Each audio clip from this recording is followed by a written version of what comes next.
It's My Life is the PBS Kids website for tweens to explore, you guessed it, life and the stuff we all deal with every day.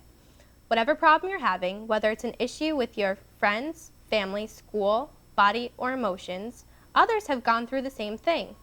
You can get info and advice, play games, take quizzes and polls, and share your experiences with young people all over the world.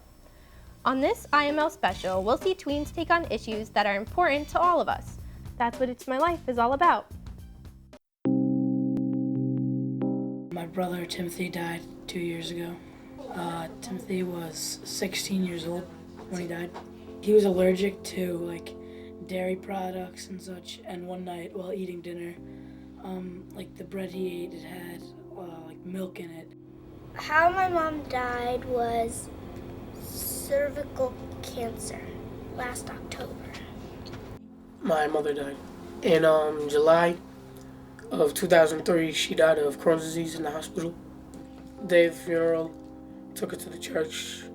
I got to carry a casket up the steps into the church, which I thought was very nice.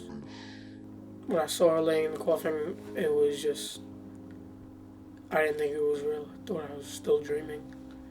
My dad was 43 when he passed away. He passed away June 10th, 2003. He had octomelanoma, which is a cancer behind the eye, and it somehow had traveled to his liver, and his liver had given out, and he had passed away from that. And my mother was 37 when she passed away. She died before my dad in 1998, November 21st, and she had died from a brain tumor. After our mom passed away, we could cope with it better.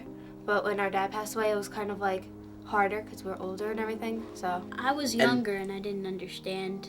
I cried a lot. I would break down, and then people would try to cheer me up, but I didn't want to be cheered up. I just wanted to let it out. And I broke down when I was by myself, though.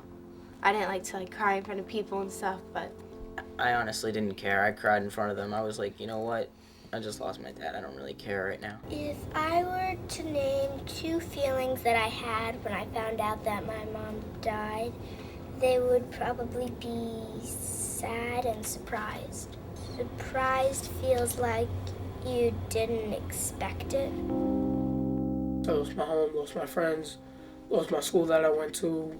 Now I went from living with my mom to living with my sister, and then living with my dad, who I never really saw. My mom, she was white, and my dad is African American. So it's kind of been a big culture change. In my old school, there was no blacks and no Hispanic. Now I come to this school, there's different cultures: Haitian, Jamaican, Puerto Rican. When our dad died, since he died last, we moved in with our grandma and grandpa. We had to give up our school, leave our old friends, and then all of a sudden I go someplace new, and it's like I don't know anyone, and it's kind of like you're lost. some people don't even think, they would think oh, that would never happen to me.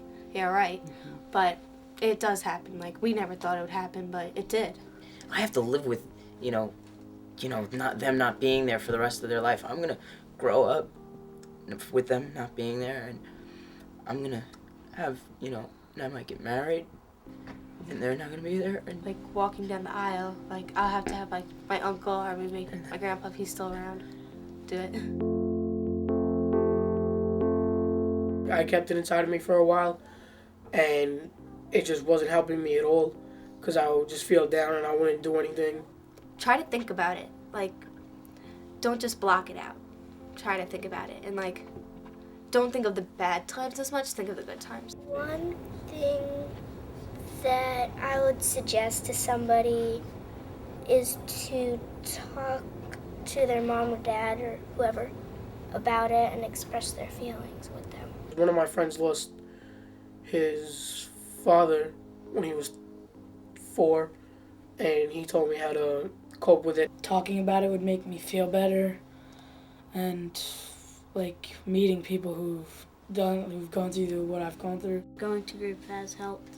Group helps relieve, the pain you have inside, and it kind of it helps you get it out, and helps to know other people have problems that you had and stuff. Like, you're not the only ones. And it also helps, like, if you have something on your mind or if you have something kept inside but you cannot tell your family, you know, and it's easier to tell someone on the outside, what group does is it helps, you know, because you can tell that outside person and you'll feel a lot better. If anyone needed advice, I would say probably cry. Just cry. It doesn't matter. Let people give you advice. Try to take in what you can, but always cry. Crying is good for you. And it just takes a lot of time, and a lot of grieving, and a lot of patience. Now I know you don't have to be sick just to die. People could die like any moment. So you don't want to say something that you'd later regret. If someone dies and you haven't said like you're sorry about something, or you haven't told them you love them, then you might like have that guilt with you for almost the rest of your life.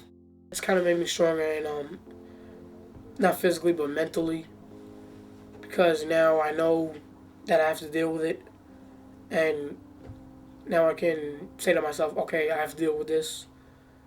I can't like put things aside.